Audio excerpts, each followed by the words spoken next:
Huna ya ikhwani wa akhawati, al-kanun al-mali, kunin natin biidhnillahi ta'ala, al-kanun al-mali. Ano po yung kanunul mali? No? Al-kanun al-mali, ang batas pampinansyal, ay tumutukoy sa mga batas na nag-aayos sa pananalapi ng Estado mula sa kinikita, revenues, hanggang sa ginagastos, expenditures, kasama ang paggawa ng budget al-muwazana upang mapanatili ang balanse. Mga pangunahing bahagi niyan, al-iradatul amma, no? Basahin na niyo yung libro natin, inshallah, i-explain natin direct na. Kita ng Estado, al-iradatul amma, no? Public revenues. Meron po tayong 3 core subjects dito. Una, public revenues, al-iradat al-amma. Kita ng Estado, binubuo ng buwis, direct tulad ng income tax at indirect tulad ng VAT, mga bayarin, fees at iba pang pinagkukunan gaya ng kita mula sa mga ari-arian ng gobyerno, pampublikong utang, domestic at foreign loans, multa at penalties, bagong pagpapalabas ng salapi, tulong mula sa ibang bansa. Ang halimbawa niyan ya ikhwani wa akhawati, ang gobyerno po ng Pilipinas ay kumikita mula sa value added tax, VAT, tarifa at foreign aid. Yung sabi naman sa public, no, sa public expenditure of the states, an-nafaqatul amma lid-dawlah. An-nafaqatul amma lid-dawlah. Gastusin ng Estado, ginagamit para sa sweldo ng mga kawani, serbisyong panlipunan, kalusugan, edukasyon, seguridad, depensa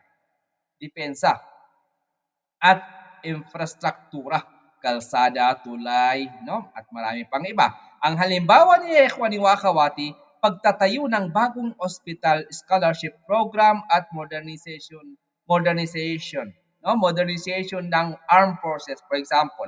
So, sa C naman ni Ikhwani wa Akhawati, sa number 3 ay preparation of the general budget, i'dadul muwazana al-amma. Sa number 3 po ya ikhwani wa akhawati, budget ng Estado, muwazanatul amma, i'dad al-muwazana al-amma, budget ng Estado. Preparation of the general budget, tumutukoy sa proseso ng paghahanda, pagpapatupad at pagsusuri ng budget. Ang Kongreso o Parlamento ang gumagawa ng batas para sa budget, habang ang ehekutibo ang nagpapatupad. Halimbawa niya ya ikhwani wa akhawati, kapag naglaan ng 700 billion pesos para sa edukasyon, dapat itong ipatupad ayon sa alituntunin ng batas at suriin ng Commission on Audit, OWA. So anong application natin ya ikhwani wa akhawati dyan? Ang kita po, yung revenue, ang pagbabayad ng buwis ng isang negosyante. Sa gastos naman, sa expenditure, pagpupundo ng gobyerno sa mga relief operation matapos ang bagyo. Natapos na po yung bagyo 1. Na? Budget naman, pagsusumiti ng General Appropriation Act sa Kongreso upang aprubahan ang taunang pondo. Yan po ang application natin sa revenue, sa expenditure at saka sa budget. So bimaana ya ikhwani wa akhawati, khulasatul kalam huna, ang batas financial law, al-kanun al-mali ay mahalaga upang mapanatili ang balanse sa pagitan ng kita at gastos ng gobyerno. Pangalawa, matustusan ang serbisyong panlipunan at mga proyektong pang-infrastruktura. Pangatlo, matiyak ang transparency at pananagutan sa paggamit ng pondo ng bayan.